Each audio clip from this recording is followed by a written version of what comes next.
네, 여러분들이 굉장히 사랑해 주시는 바람에 구독자가 10만 구독자가 넘었습니다. 앞으로도 계속 제가 열심히 노력을 해서 좀 더 좋은 정보를 계속해서 전해드리도록 노력하도록 하겠습니다. 그러기 위해서는 여러분 뭐가 필수인지 아시죠? 구독, 좋아요. 구독, 좋아요. 네, 고맙습니다.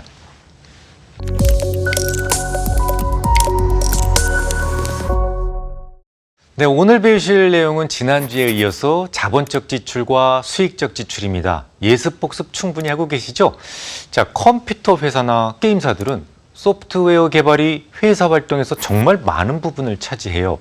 그런데 회사가 개발한 소프트웨어를 과연 그 회사의 자산으로 인정해 줄 수 있을까요?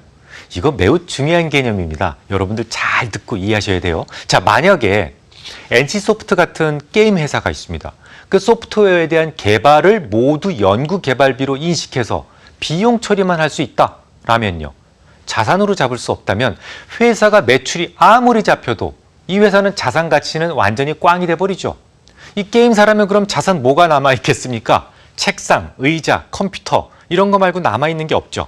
자산 가치도 기업을 판단하는데 매우 중요한 요인인데 그 회사에서 개발한 소프트웨어를 자산으로 인정해 주지 않는다면 마이크로소프트와 같은 큰 회사들도 품격이 떨어지는 회사, 구멍가게가 될 수밖에 없다라는 얘기입니다.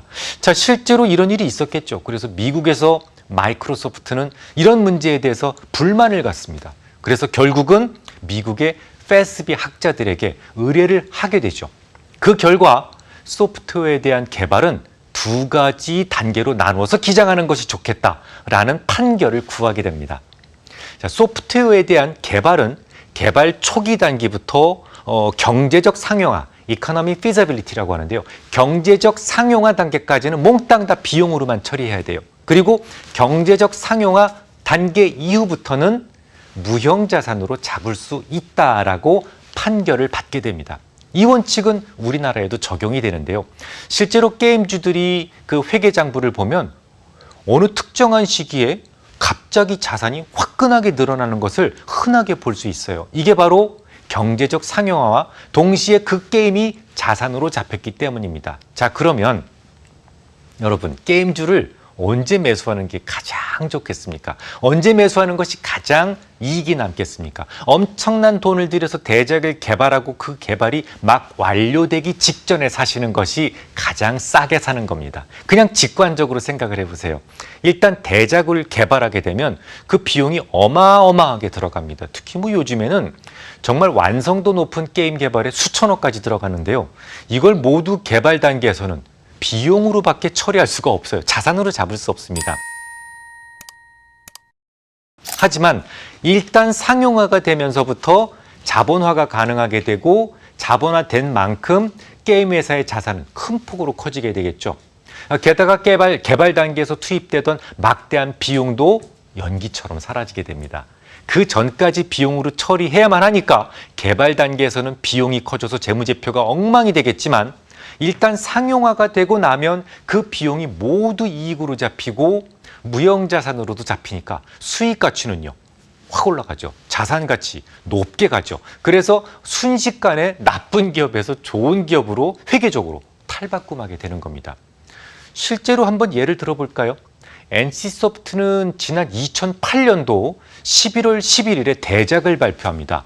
그 이후 온라인 게임 1위에 랭크되는 등 아주 지속적인 인기를 누리게 되는데요. 그 당시의 재무 상태표를 한번 살펴보시기 바랍니다. 자, 이 도표를 보세요. 화살표가 이렇게 빨간색으로 두 개 딱 되어 있는데 그 부분을 좀 유심히 보시기 바랍니다.